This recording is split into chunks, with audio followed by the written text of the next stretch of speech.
आसते तेणुक आज आम सामाजिक बैठक आसंता 27 तारिख दिन पुरी रे हमर ओडिशा जाकर जति एपीओ समस्त अछन से आसीबे आ सेतरे गोटे एकत्रित होई आमे गोटे सामूहिक हमर दाबी केवल गोटिए स्थायी निज मु श्री विष्णुदत्त धल जाजपुर जिलार जिला प्रतिनिधि एमसीए एपीओ आसोसिएशन सर्वप्रथम मीडिया बंधु मानक नमस्कार आपण माध्यम मो सरकार को जनवाक चाहूँगी सरकार पाखे दाबी रखा चाहूँगी दीर्घ आम 13 ରୁ 14 वर्ष है आम कार्य कर आसुचु प्रत्येक ब्लॉक रे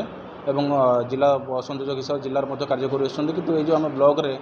प्रत्येक प्रतिकूल परिस्थिति से बन्या हो बात्या हो किंबा कोरोना जो समय आम निज जीवन को विपन्न कर निज जीवन को बाजी लगे आम कार्य कर आसु दीर्घ 14 वर्ष है सरकार जहाँ जहाँ गुरु दायित्व आम उपर निर्वाह कर आसु किंतु सरकार जहाँ कर्तव्य अच्छे आम प्रति से सरकार दूरे जाऊँच करूना जहाँटे कहले समान काम को समान दरमा ना समान काम को समान काम करुचु किंतु समान दरमा ही नहीं बहुत स्वल्प पारिश्रम आम परिवार चलाऊ प्रतिपोषण करुँ बहुत कष्ट हो दुख भी लगुच आज पर्यंत ना आमर कौन भविष्य कार्यपंथा ठीक से आम या ना आमर कालीर भविष्य कौन हम आम जापर तेणुक सरकार जो नूतन सरकार आसछन्ति तांको पाखरे आम गोटे दाबी रखिबू सरकार को रिक्वेस्ट करूँ अनुरोध करूँ जे कि आम जो दीर्घ वर्षर परिश्रम आमको फल मिलू आमको स्थायी करा जाऊ जहाँफल कि आमर भविष्य सहित आमर जो परिवार भविष्य सी उज्जवल हो पार और जो गोटे आशा आम रखीचु सरकार प्रति नूतन सरकार प्रति से आशा आमर फलवती हो पारू और से आशा आमको माने निराशा न हो जमी दीर्घ वर्ष मानक निराशा ही आसी ए सरकार समय से निराशा न हो सरकार पर गोटे अनुरोध सरकार आम स्थायी कर दिखाँ। हाँ समस्त को स्वागत आपण मानक आज आम आपण मैंने जानते ओडिशा रे आम प्रति ब्लॉक रे आ प्रत्येक जिला कार्यालय रे आम कार्य करुवा समस्त अतिरिक्त कार्यक्रम अधिकारी आज आम ये बैठक डाकिलु जे ओडिशा रे नवनिर्वाचित जो सरकार होती ताकू आम शुभेच्छा और अभिनंदन जनाऊँ समस्त मंत्री को एवं आमर माननीय मुख्यमंत्री या परे आमर बैठक आज निष्पत्ति है जेहेतु आम 2010-11 आर्थिक वर्ष आज पर्यंत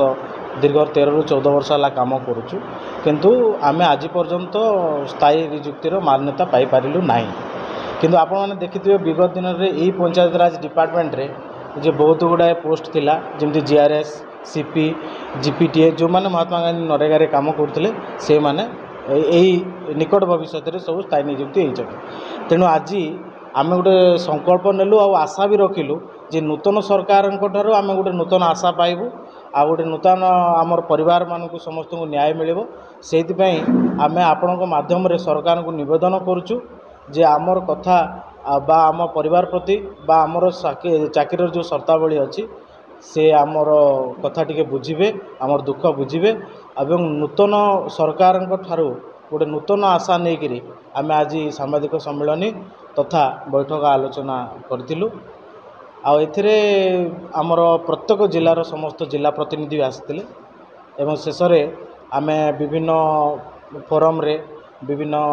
मंत्री हूँ कि माननीय मुख्यमंत्री को आम आमर दाबीपत्र दबू आमर दुख जनइबू एवं आसंता 27 तारिख दिन पुरी रे आमर ओडिशा जाकर जी एपीओ समस्त अच्छा से आसबे से गोटे एकत्रित हो आम गोटे सामूहिक निष्पत्ति नबू जदि कौन प्रकार सुफल न मिले ताले आम से प्रति गोटे कौन करा आगामी कार्यपंथा आम निर्णय करूँ यह ही थिला बैठक आज आमर दाबी केवल गोटे स्थायी निजुक्ति आउ किछि नहीं आमर स्थायी निजुक्ति छड़ा आउ कौन दाबी आम पाखे आज पर्यटन ना हाँ पूर्वर जो सरकार थिले आम विभिन्न टाइम आंदोलन करूँ आई पीएमजी आंदोलन होता आ 2011-12 रु ही आम आंदोलन कर तो प्रति 2 वर्ष मझे कोरोना टाइम रे होता तापर आम कर यही रिसेंट 6 मास तले इलेक्शन पूर्व भी कराई कि कौन प्रकार फलप्रद है नहीं आईटा आप जाणिक आश्चर्य आम दरमा भी आज पर्यटन 2 वर्ष है बढ़ूना तेणु बड़ परितापर विषय आम प्रति किसी शुणुना कि आम बहुत आशावादी आछु ये नूतन सरकार आमपाई किसी नुआ करेंगे निश्चित काली आमर गोटे प्रतिनिधि दल जाइए आबे भी आम समस्ते बैठक पर आम जीवार निष्पत्ति नहीं आमर 314 ब्लॉक 314 ब्लॉक रे एपीओ अच्छा आ 30टा जिले में मनरेगा संयोजक अच्छा ओडिशार 314 ब्लॉक रे 314 मनरेगा कर्मचारी अच्छा। समस्त को मोर नमस्कार मु all Odisha APO MC and APO association संघर मेंबर कहूँ गोटे एपीओ कहूँ मु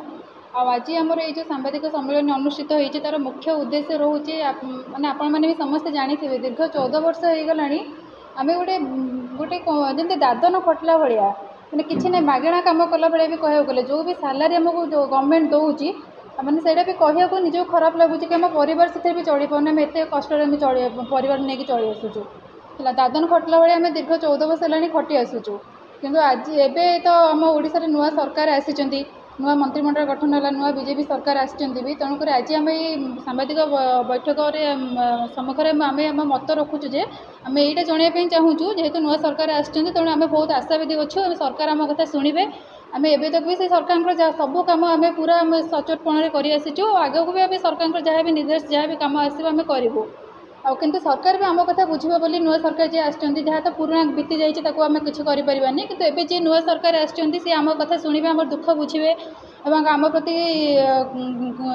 दया करी आम प्रति आशीर्वाद करी किसी करेंगे बोली आम आशावादी रोचु।